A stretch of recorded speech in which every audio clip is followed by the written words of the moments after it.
রাত প্রায় ৩টা বাজে আর আমার ঘুম আসছিল না। মনে হচ্ছিল যেন কিছু একটা ঘটতে চলেছে। অস্বস্তি নিয়ে আমি শেষ পর্যন্ত আমার বর বোনের রুমে গেলাম, ভাবলাম ওর সাথে একটু কথা বলি, মন হালকা হবে। রুমে ঢুকে দেখি একটা হালকা আলো জ্বলছে, কিন্তু অবাক হয়ে লক্ষ্য করলাম আমার বর বোন সেখানে নেই। এত রাতে সে কোথায় গেল ভাবতে ভাবতে আমি চিন্তায় পড়ে গেলাম। আমি বাইরে বাথরুমের দিকে গেলাম, কারণ সেখান থেকে কিছু আওয়াজ আসছিল। কাছে যেতেই শুনলাম আমার বোন কারো সাথে মৃদু স্বরে কথা বলছে। ওকে বলতে শুনলাম যেন দ্রুত কাজ শেষ করে, নয়তো কেউ টের পেতে পারে। অন্যদিকে আরেকটি কণ্ঠ শুনলাম যে বলছে, চিন্তা করো না, এখন কেউ আসবে না। আমার ভেতরটা তখন অনেক প্রশ্নে ভরে গেল, বুঝতে পারছিলাম না আসলে কি হচ্ছে। আমি ধীরে ধীরে বাথরুমের কাছে গেলাম, ভেতরে উকি দিয়ে দেখি আমার বর বোন কারো সাথে কথা বলছে, যেন তারা কিছু ব্যক্তিগত সমস্যা নিয়ে আলোচনা করছে। তারা একে অপরকে সান্ত্বনা দিচ্ছিল, যেন কোনো দুশ্চিন্তার কারণ নেই। আমি তাদেরকে দেখে অবাক হয়ে গেলাম। এই পুরো ঘটনা দেখে আমার মনে নানা প্রশ্ন উকি দিতে লাগল। আমি রেগে গেলাম, কিন্তু বুঝতে পারছিলাম না এই পরিস্থিতিতে কি করা উচিত। মনের ভেতর ভীষণ অস্থিরতা নিয়ে সেখান থেকে চলে এলাম। একসময় আমার মাথায় একটি চিন্তা এলো। আমি বাথরুমের দরজার সামনে গিয়ে শান্ত স্বরে বললাম, আপু, আমি জানি তুমি ভিতরে আছো এবং কারো সাথে আছো। আমি বুঝতে পারছি তোমরা কি করছো। দয়া করে দরজাটা ধীরে খুলে দাও, যেন বাড়ির অন্য কেউ টের না পায়। ভেতর থেকে আমার বোনের কণ্ঠ ভেসে এলো, ভাই, তুমি ভুল করছো। আমি তো শুধু একাই বাথরুমেই এসেছি, অন্য কিছু না। আমি শান্তভাবে বললাম, আপু, আমি যা দেখেছি তা জানি, আর আমি মিথ্যা বলছি না। দরজাটা খুলতে বলছি, না হলে মা বাবাকে ডাকবো। ভেতর থেকে আপু হঠাৎ করে কণ্ঠ নরম করে বলল, ভাই, দয়া করে কাউকে ডেকো না।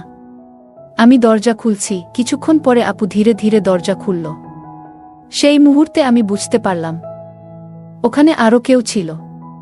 এলাকার একটি ছেলে তার সাথে ছিল। আমি কড়া স্বরে বললাম, তুমি চলে যাও আর ফিরে এসো না। ওই ছেলেটি তখন চলে গেল, কিন্তু আমার বোন সেখানে থেকে গেল। রাগে আমার মনে অস্থিরতা কাজ করছিল, যেন এই ঘটনা বহুদিন ধরে ঘটছে। আমি বোনকে জিজ্ঞেস করলাম, এমনটা কতদিন ধরে চলছে? বোন তখন ভীষণ বিব্রত ছিল এবং বলল, ভাই, আমি জানি এটা ভুল হয়েছে। আমি আর কখনো এমন কিছু করব না, আমাকে ক্ষমা করে দাও। আমি কিছুক্ষণ চুপ থেকে বললাম, তুমি বড় ভুল করেছ, কিন্তু এই ভুলের পুনরাবৃত্তি হতে দেওয়া যাবে না। আমি থাকতে কেন তুমি অন্যের সাথে এমন করছো? তোমাকে তো আমি আগেই জানিয়েছিলাম, তখন তো পাত্তা দেওনি। বোন বলল, তুমি আমার ভাই, এসব বলছো কেন? এবার চলে যাও এবং তোমার জীবন ঠিক পথে নিয়ে আসার চেষ্টা করো। একটি মুহূর্তে আমার মনে হলো পরিস্থিতি অনেক জটিল হয়ে গেছে। আমি বললাম, দয়া করে এই অবস্থা থেকে বেরিয়ে আসো। আমাকে এমন কঠিন পরিস্থিতিতে ফেলো না। আমি বুঝতে পারছিলাম আমার কথায় কিছুটা প্রভাব পড়েছে। তারপর আমি বললাম, তোমাকে তার সঙ্গে কথা বলা বন্ধ করতে হবে। আমি শুধু একা তোমার সঙ্গে কথা বলতে চাই।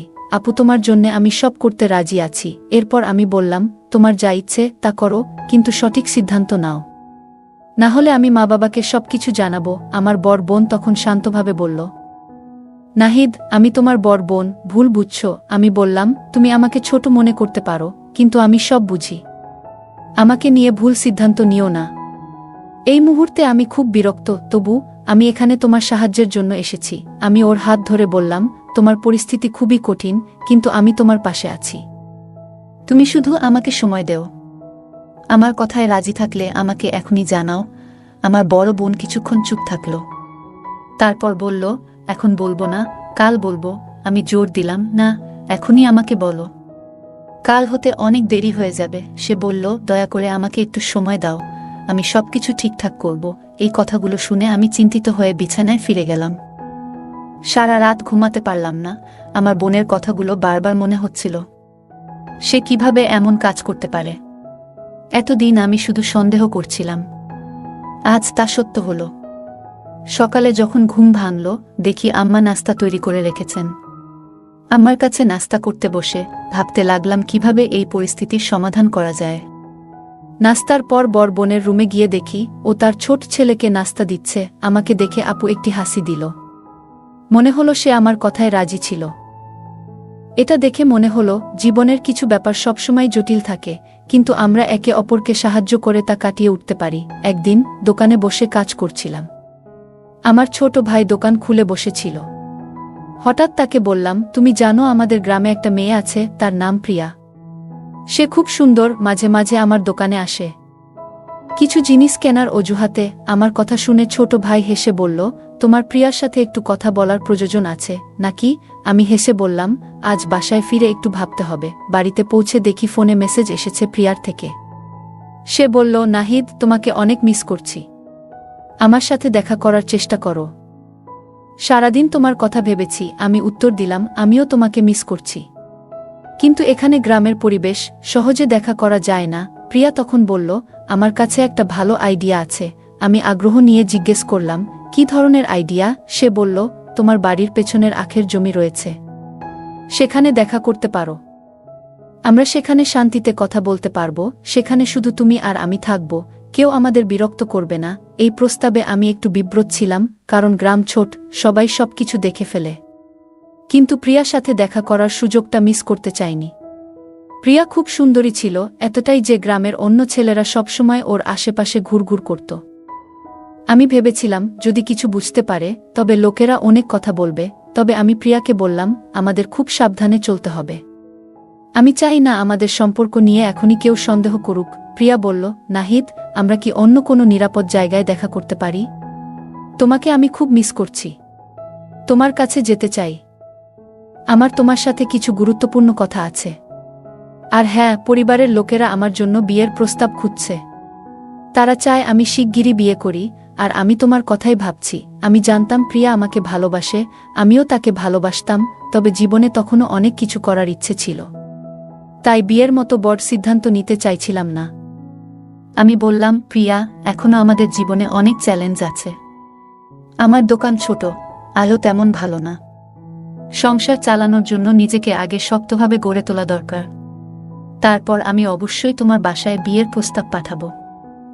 প্রিয়া একটু চুপ করে থেকে বলল, তুমি যখন চাও তখনই করো, কিন্তু জেনে রাখো, আমি তোমাকে ছাড়া থাকতে পারবো না।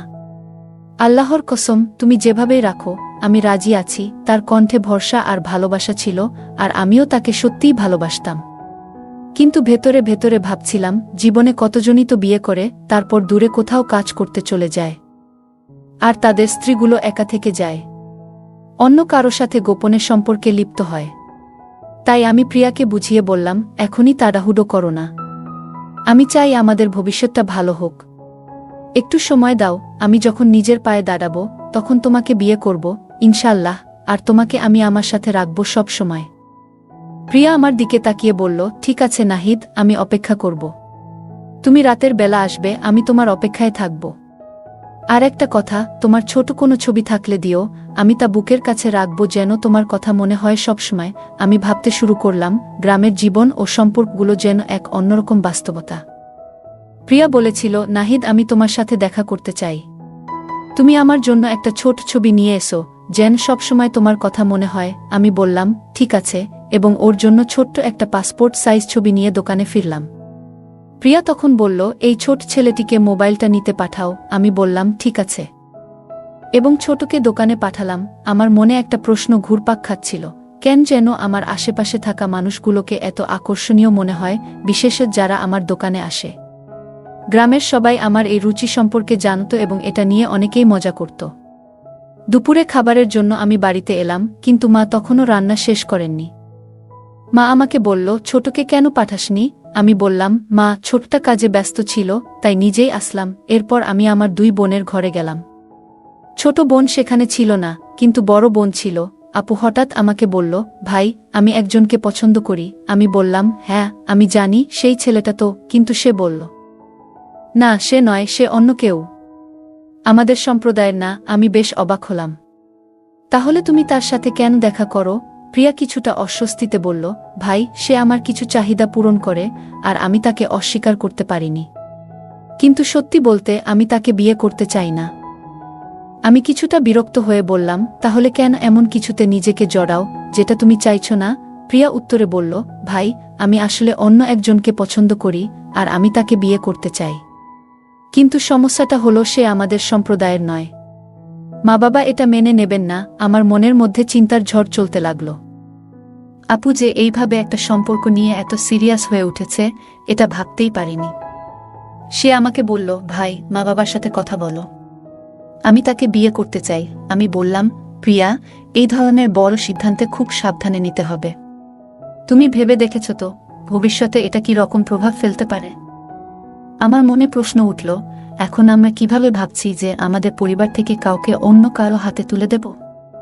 এটা কখনোই সহজ সিদ্ধান্ত না। আমি বললাম, ঠিক আছে, আমি মা বাবার সাথে কথা বলবো, কিন্তু আমার কথাটা শুনতে হবে।